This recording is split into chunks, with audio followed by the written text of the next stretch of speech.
Apple likely delaying the use of TSMC's 2 nanometers technology for iPhones due to low monthly production by 2026, wafer capacity could increase by 8 times.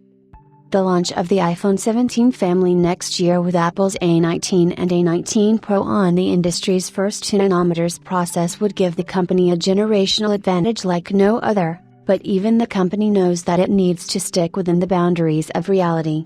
For instance, TSMC was recently reported to have obtained a 60% yield for the trial production of its 2 nanometers technology, and while that is commendable, the figure needs to be higher for lucrative customers to justify placing orders.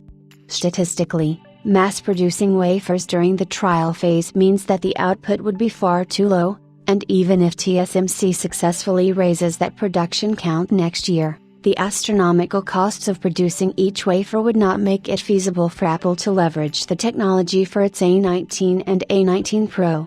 However, a report states that by 2026, the wafer production count could increase to 8 times the current value, making it a desired volume for Apple and other clients to place orders with TSMC.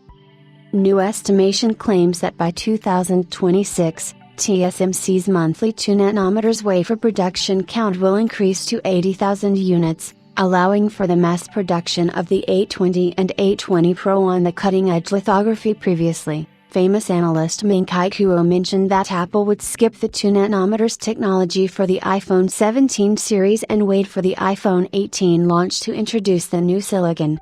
Kuo stated that even then, not all iPhone 18 models would be treated to the 2 nanometers A20 due to the high cost involved. While the exact price was not mentioned, industry reports claim that each 2 nanometers wafer will cost a whopping $30,000. Meaning that TSMC's monthly output needs to reach peak levels so it can potentially reduce the price using economics of scale. As reported by MyDrivers, a Morgan Stanley report states that increasing monthly wafer production will not be possible at this time because TSMC's 2 nanometers trial production only churns out 10,000 units.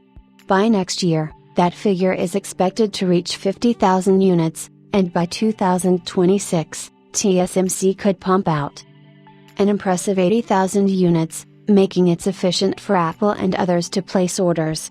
The Taiwanese foundry giant is also said to be exploring methods to reduce costs further, starting with something called the Cyber Shuttle service, which will debut in April next year.